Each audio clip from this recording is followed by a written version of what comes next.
प्रेम से बोल गजानंद महाराज की जय। प्रेम से बोल लंबोदर महाराज की जय।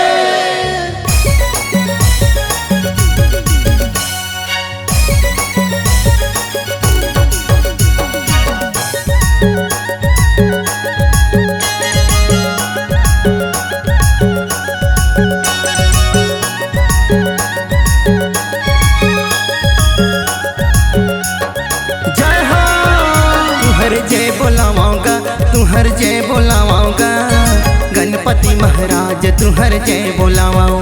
तुहर जय बोलावाऊंगा तुहर जय बोलावाऊंगा गणपति महाराज तुहर जय बोलावाऊं। तुहर जय बोलावाऊंगा तुहर जय बोलावाऊंगा गणपति महाराज तुहर जय बोलाऊं। तुहर जय बोलावाऊंगा तुहर जय बोलावाऊंगा गणपति महाराज तुहर जय बोलाऊं।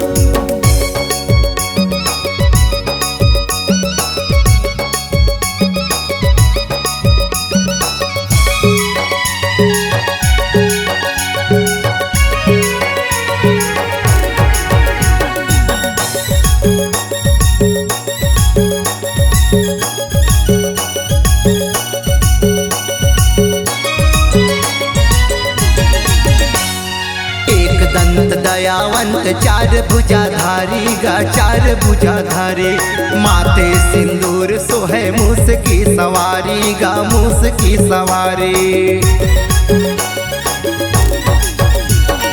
पान चढ़े फूल चढ़े और चढ़े मेवा गा और चढ़े मेवा लड्डुअन का भोग लगे संत करे सेवा गा संत करे सेवा।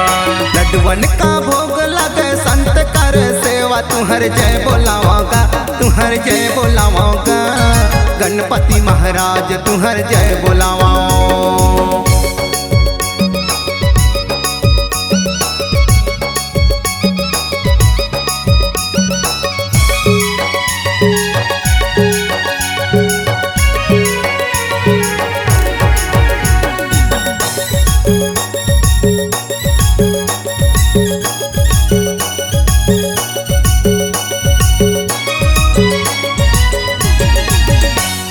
अंधन को आँख देत कोढ़िन को काया गा कोढ़िन को काया।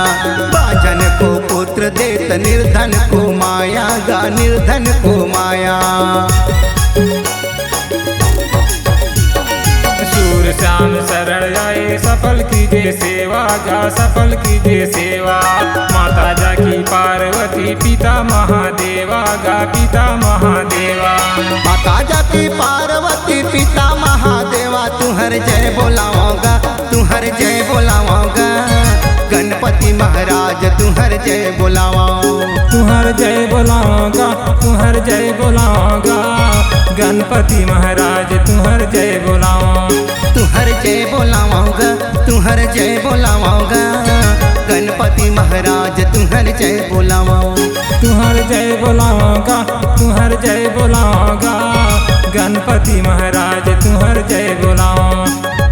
गणपति महाराज तुहर जय बोलावाऊं गणपति महाराज तुहर जय बोलावाऊं। जी हाँ, हर सुर में छुपा है एक कहानी, संगीत का जहां है ये दीवानी। तो चले आइए MSR म्यूजिक बंजी में रचने अपनी नई कहानी।